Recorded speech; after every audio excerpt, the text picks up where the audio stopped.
Me gustaría que conservemos en nuestras Biblias este pasaje de Deuteronomio capítulo 6 y déjenme recordarles algunas cosas de este libro. La palabra Deuteronomio significa deuteros, segundo o segunda, y nomos, ley. Entonces, Deuteronomio es la segunda ley. Moisés vio la importancia de escribir este libro porque la generación que había salido, la primera generación que había salido de Egipto, todos murieron en el desierto. En esos 40 años que estuvieron vagando, todos murieron. Los únicos dos sobrevivientes fueron Josué y Caleb.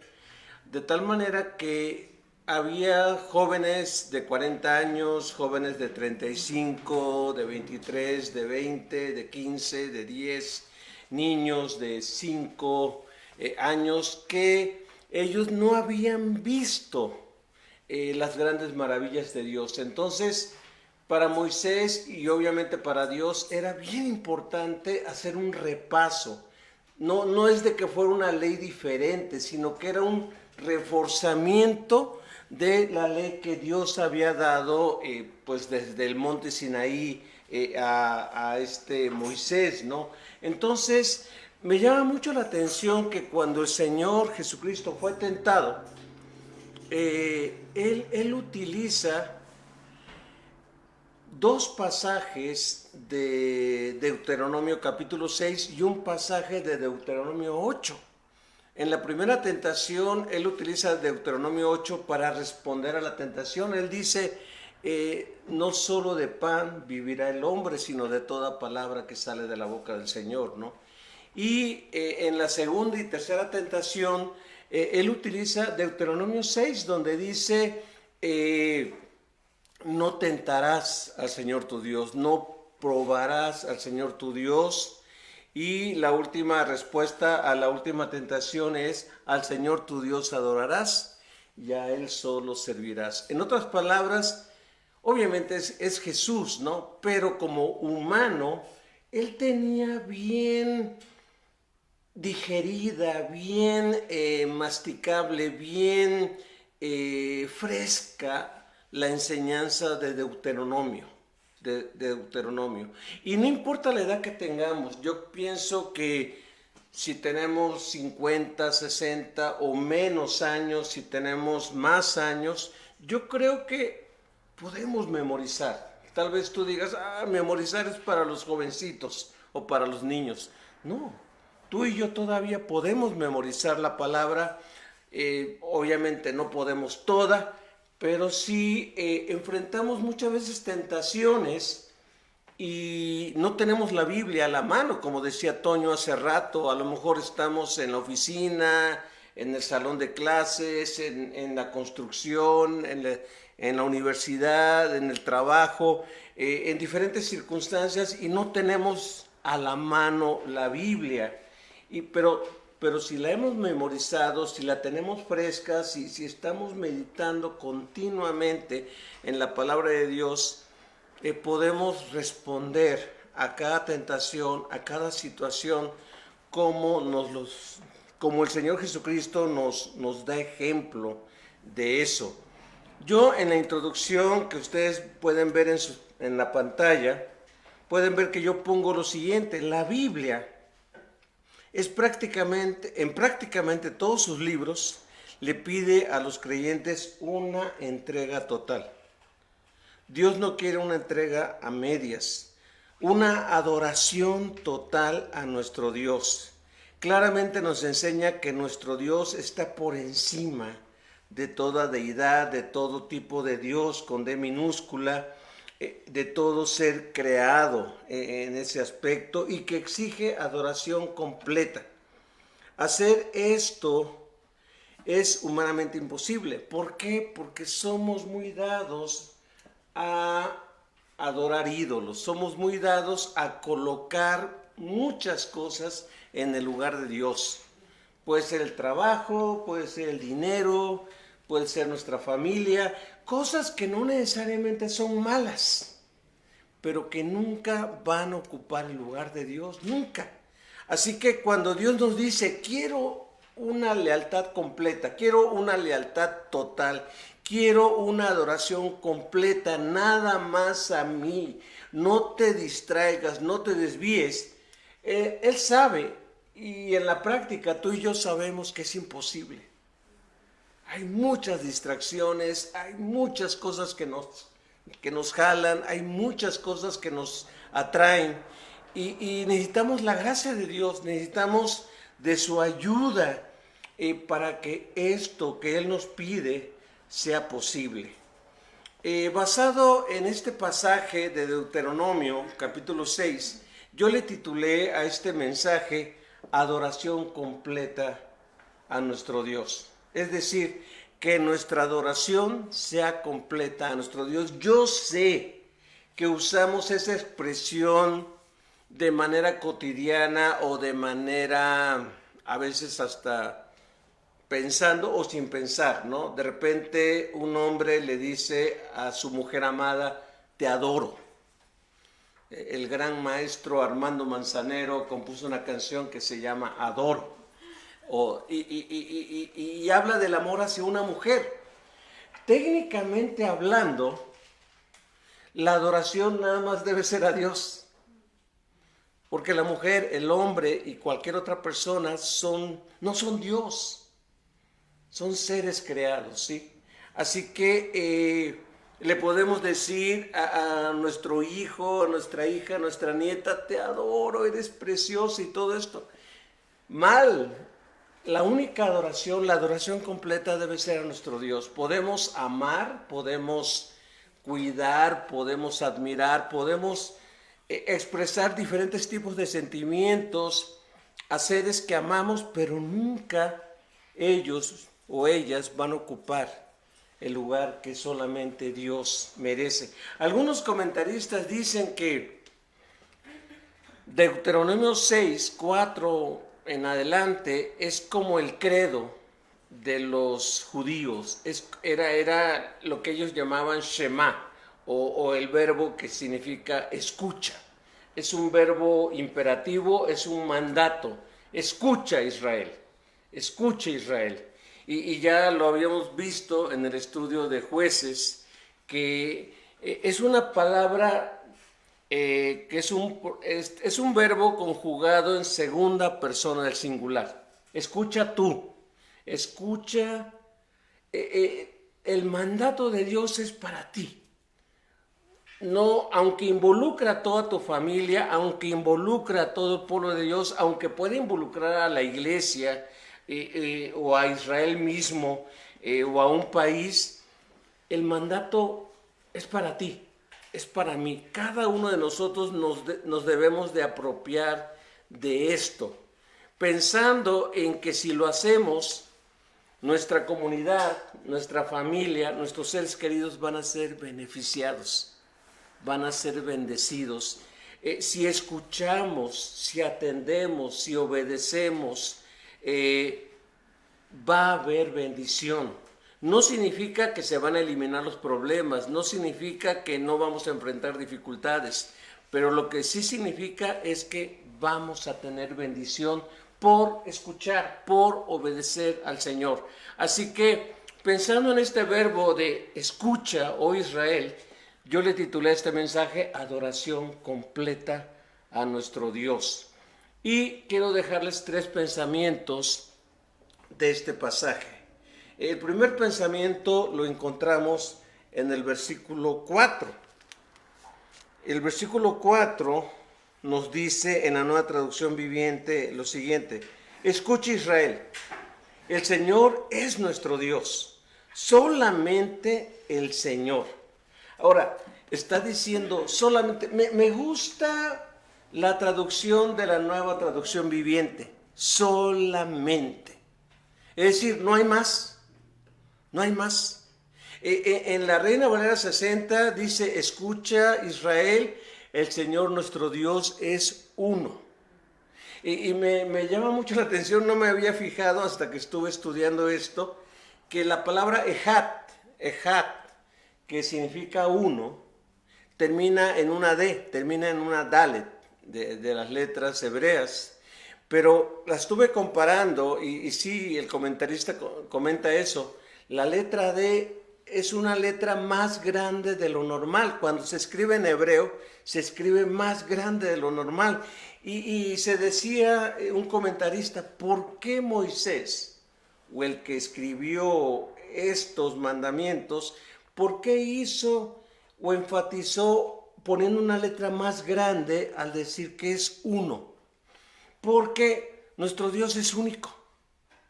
Nuestro Dios es único. Y a esto le llamamos la unicidad de Dios. Unicidad de Dios. ¿Qué significa esto?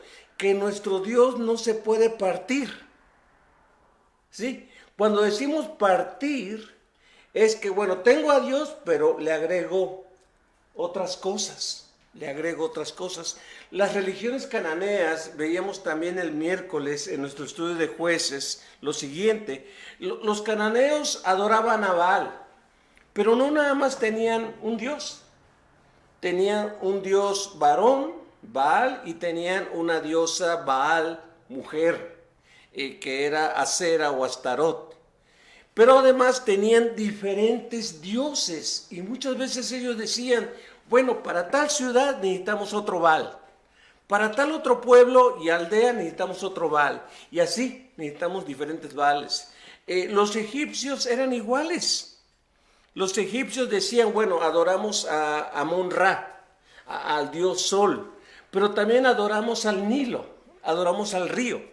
Y también adoramos al escarabajo, y también adoramos a las moscas, y también adoramos a diferentes situaciones, de tal manera que cuando había langostas, adoraban al dios langosta para que las langostas se fueran y no devoraran sus cosechas.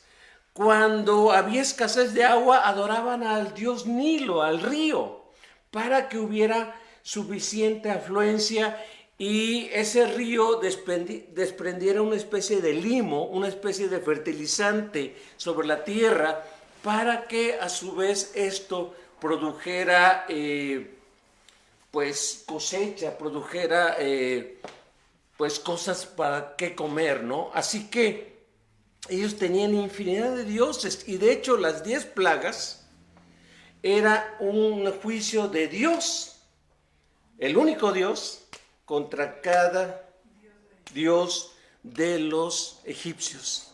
Así que a esto le llamamos entonces monoteísmo. ¿Qué significa eso? Que los judíos, al igual que los cristianos, creemos en un solo Dios. Pero fíjense bien, el hecho de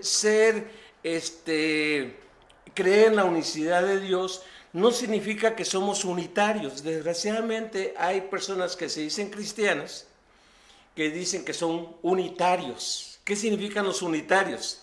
Que nada más creen que el Padre es Dios. Jesucristo no es Dios. Jesucristo es un Dios. Ya lo estamos dividiendo. También creen que el Espíritu Santo no es Dios. Entonces ellos dicen, no, nosotros nada más adoramos a Dios el Padre, al único que hay, ¿no? De ahí que la lucha de los judíos cuando adoraban a Jesús, cuando los judíos adoraban a Jesús, cuando los discípulos judíos adoraban a Jesús, los religiosos decían, ¿y por qué? ¿Por qué lo adoran? Porque Él es Dios. Él es Dios. ¿Recuerdan ustedes a Tomás cuando él duda de la resurrección de Jesucristo y los demás discípulos le dicen, el Señor ha resucitado, el Señor resucitó, Él vive? Y Tomás dice, hasta no ver, yo no voy a ustedes. Y le dice, Tomás, ven para acá. Y Tomás dice, sí, Señor. Dice, mira, aquí estoy. Tócame. Mete tu dedo. Mete tu mano en mi costado y mírame. Mírame, mira mis huellas, soy yo. ¿Cuál fue la respuesta de Tomás? fue la respuesta de Deuteronomio 6:4. Dice, mi Señor y mi Dios.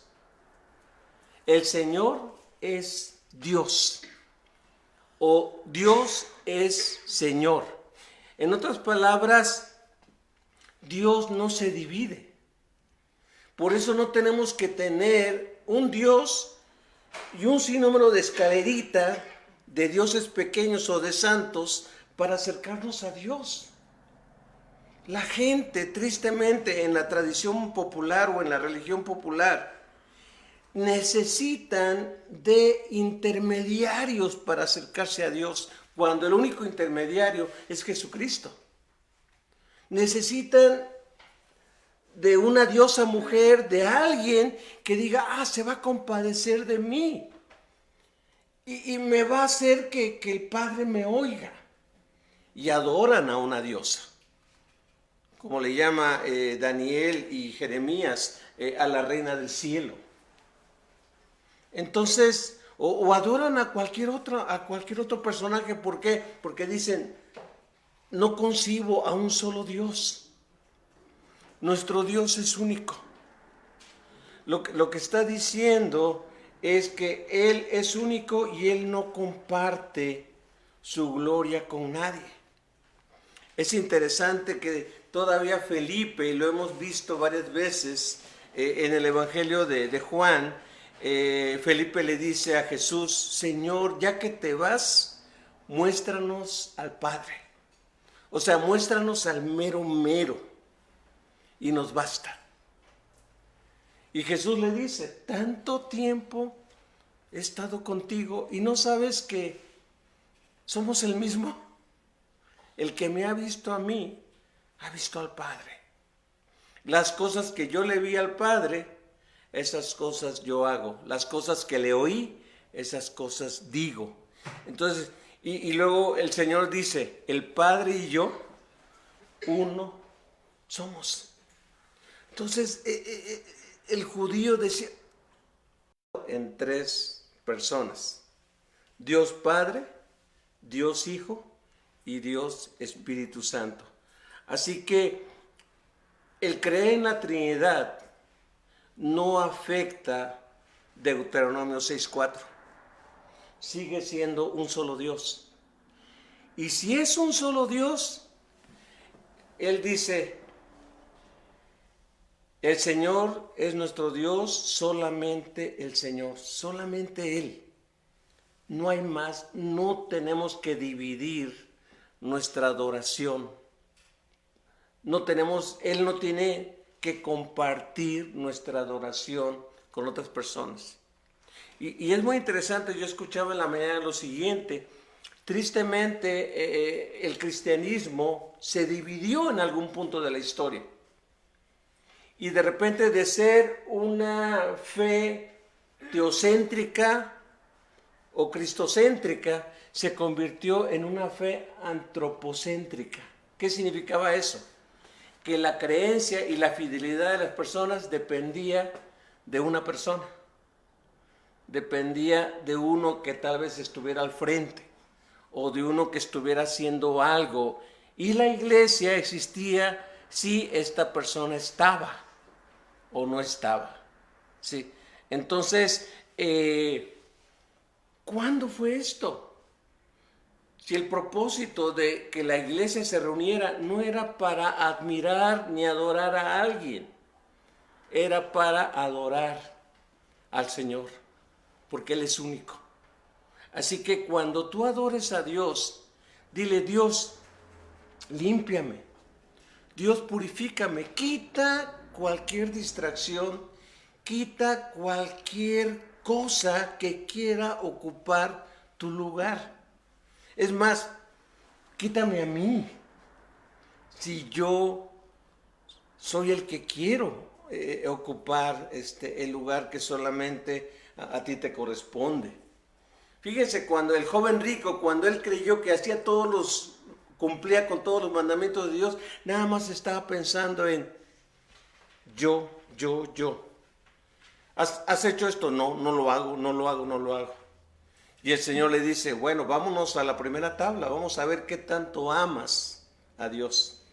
Vende todo lo que tienes y repártelo a los pobres y sígueme. Si quieres tener al Señor en primer lugar, sígueme.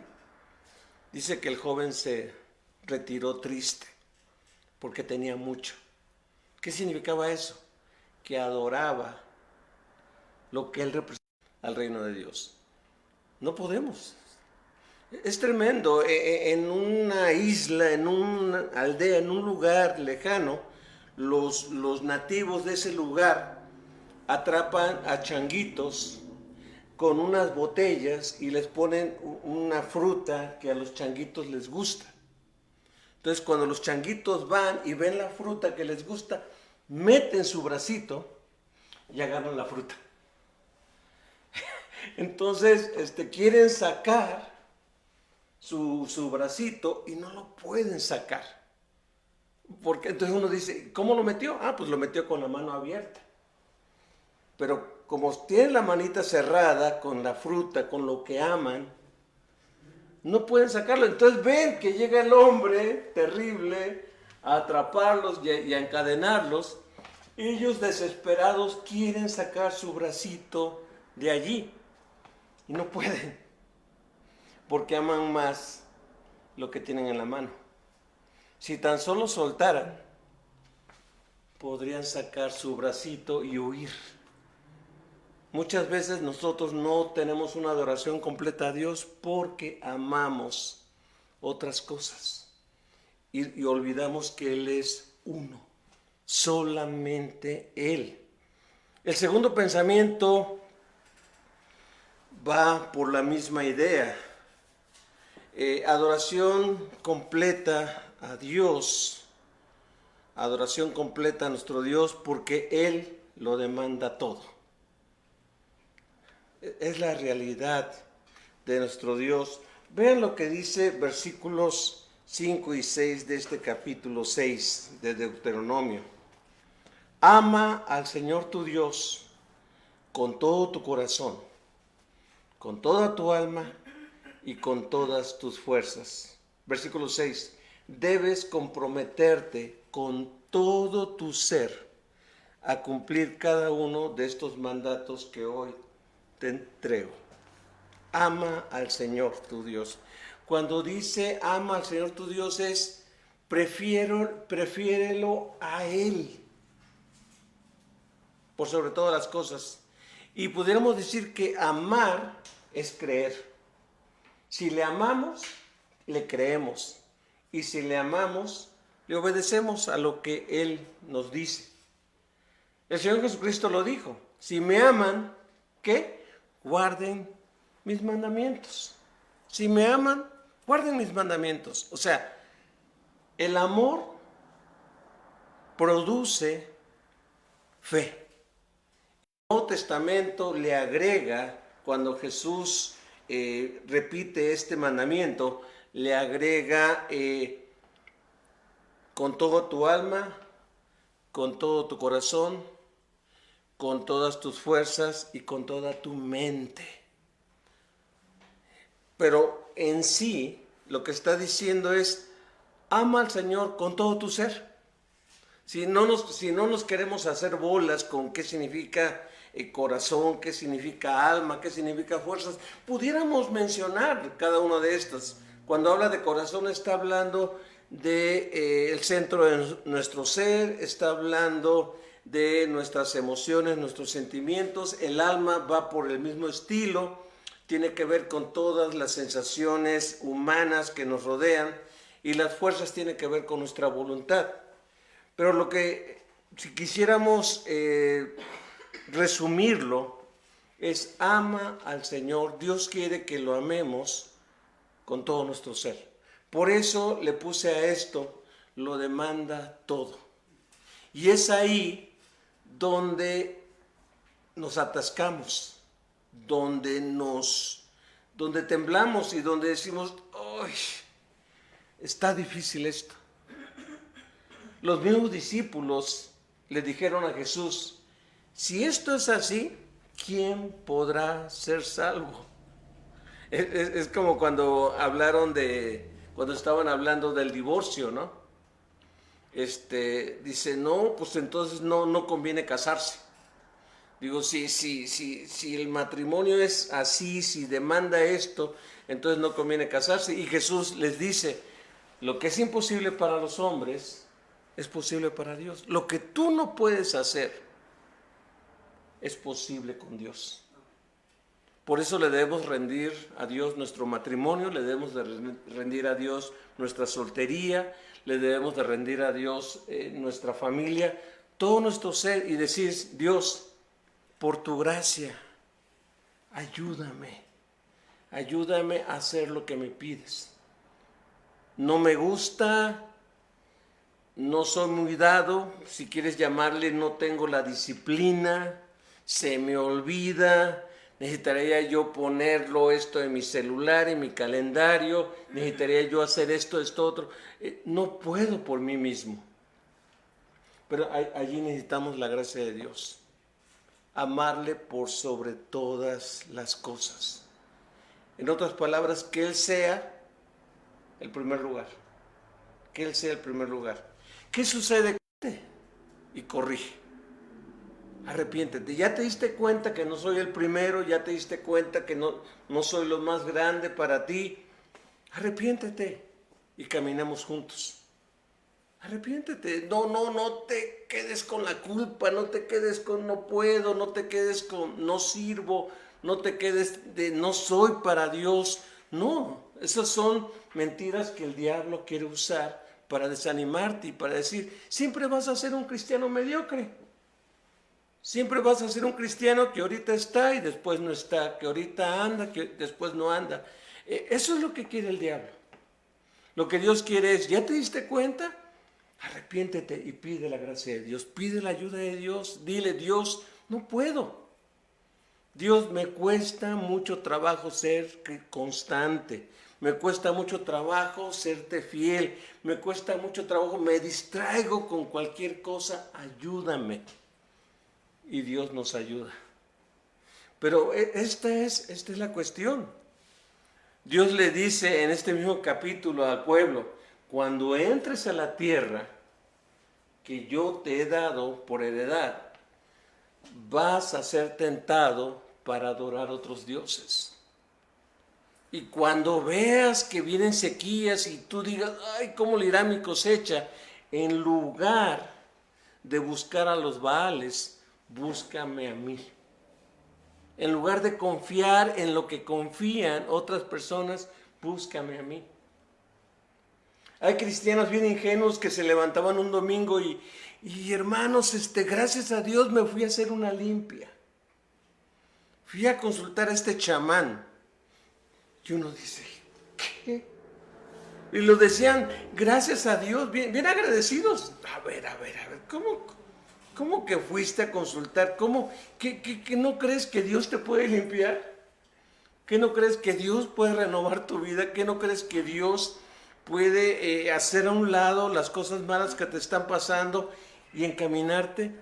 Pero hay cristianos que están así, con Dios y con otras creencias, con Dios mezclando. Y eso le pasaba a Israel. Y Elías le dice al pueblo de Israel, ¿hasta cuándo van a claudicar entre dos pensamientos? Si el Señor es Dios, adórenlo a Él.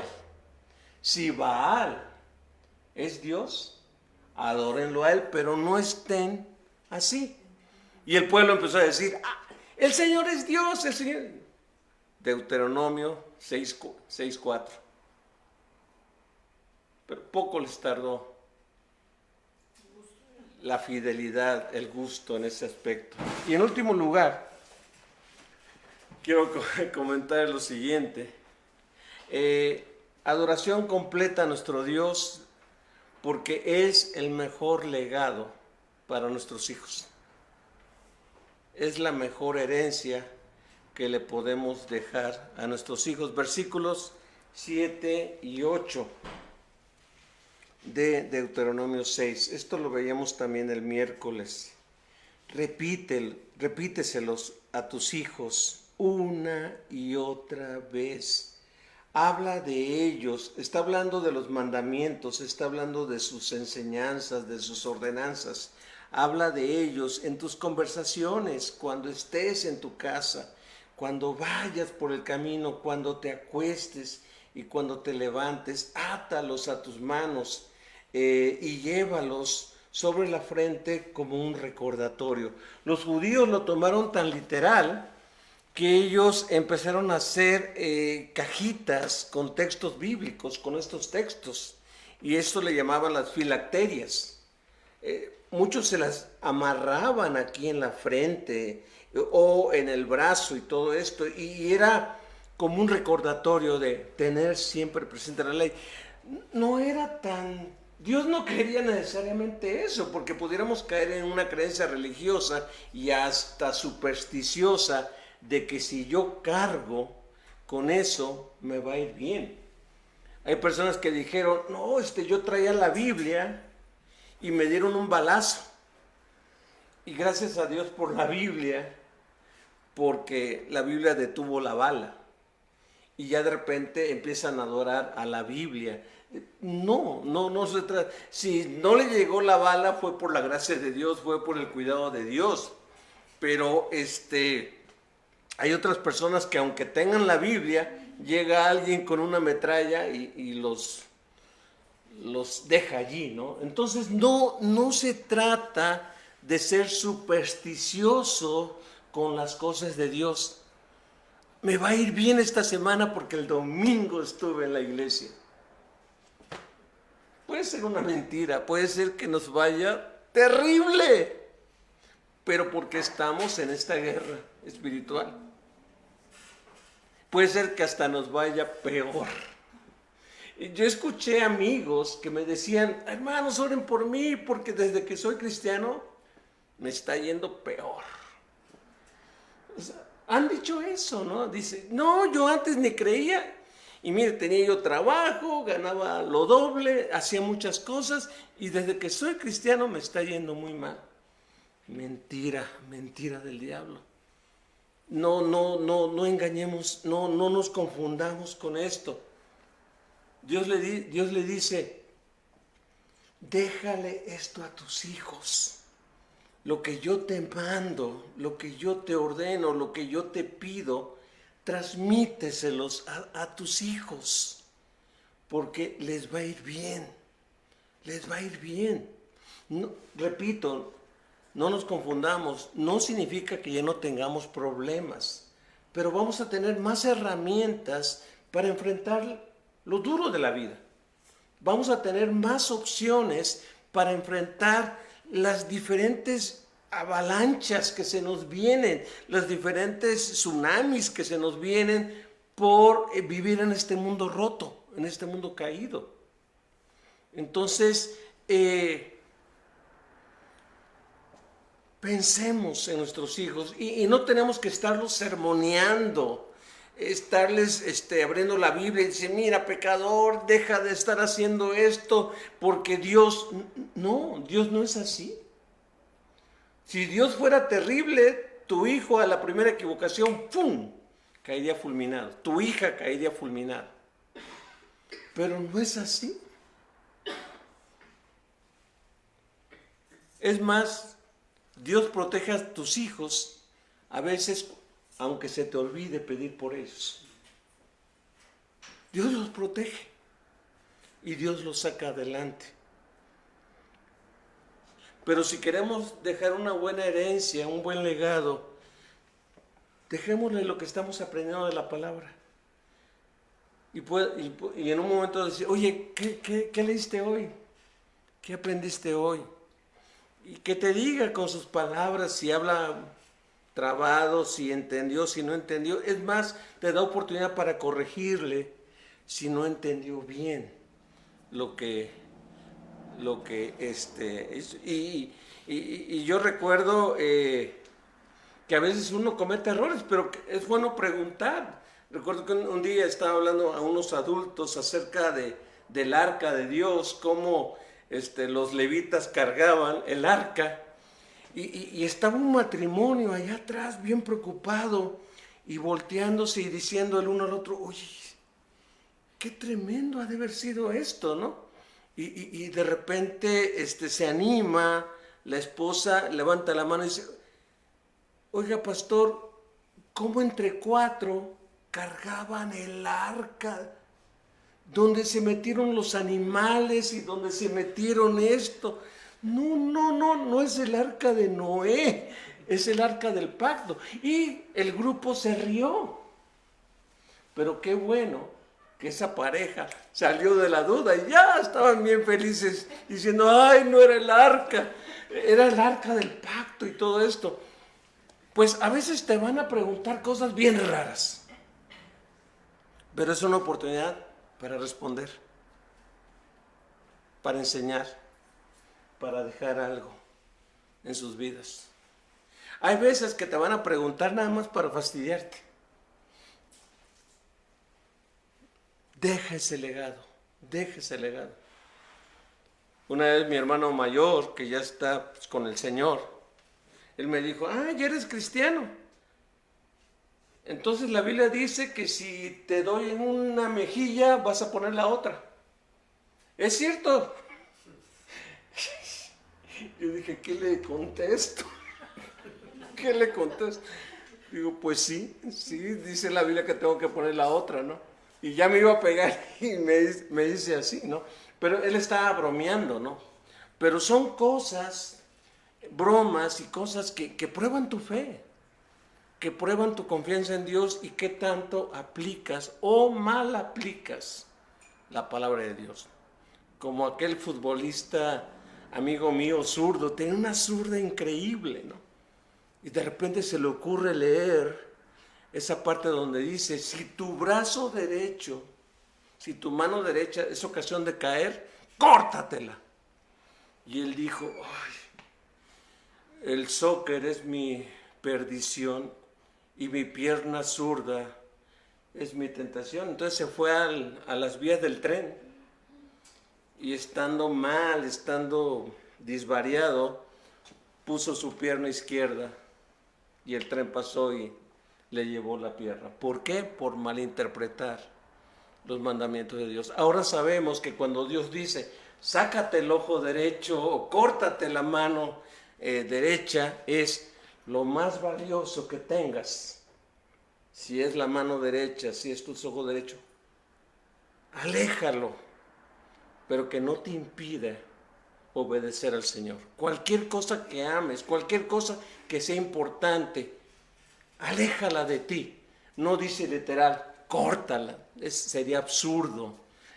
¿Por qué? Porque nos podemos cortar la mano, nos podemos quitar el ojo, pero el pecado sigue, las tentaciones siguen.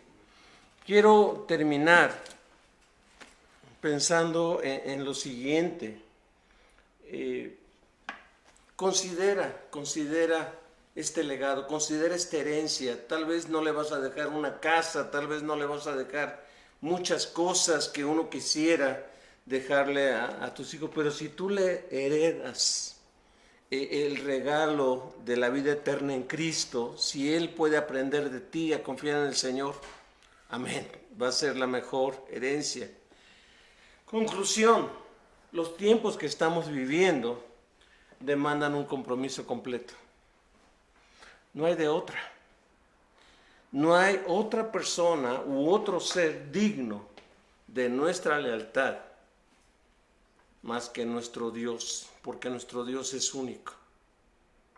Ninguna persona que aprecies en este lugar, ninguna persona que tengas en alta estima en este lugar debe de ocupar el lugar de Dios. Esto es lo mejor que podemos hacer y es el mejor legado que podemos dejar. Que la gente diga, esta persona tenía a Dios en primer lugar en su vida. Esta persona sí tenía errores, sí fallaba, sí a veces se tambaleaba, pero buscaba que Dios fuera el primer lugar en su vida. En cada uno de nosotros está esa división. Vamos a orar al Señor. Bendito Dios, Qué tremenda palabra nos das en Deuteronomio 6. El Señor, nuestro Dios, solamente el Señor. No hay división, no lo podemos dividir, no lo podemos empequeñecer, no lo podemos compartir. Nada entra, Él solamente es único. No hay más Dios más que nuestro Dios. Lo demás son ídolos. Ayúdanos, Señor, a no ser idólatras. Ayúdanos a tenerte en primer lugar a ti. Gracias por el libro de Jueces. Gracias por lo que nos estás enseñando los miércoles. Ayúdanos, porque somos por naturaleza idólatras. Ten misericordia de nosotros. Y Padre, permítenos amarte como tú quieres que te amemos, con todo nuestro ser. Y permítenos en tu gracia obedecerte, porque te amamos. Aunque no nos gusta lo que nos pides, aunque no se nos hace tal vez justo lo que nos pides, aunque no comprendamos lo que nos pides, ayúdanos a amarte y a dejarle esta enseñanza, esta comprensión que nos has dado de tu palabra a nuestros hijos, a nuestros niños, a aquellos que vienen detrás de nosotros, que necesitan tener esto para no perderlo. Gracias por esta tarde, en el nombre de Jesucristo. Seguimos en tus preciosas manos, Señor.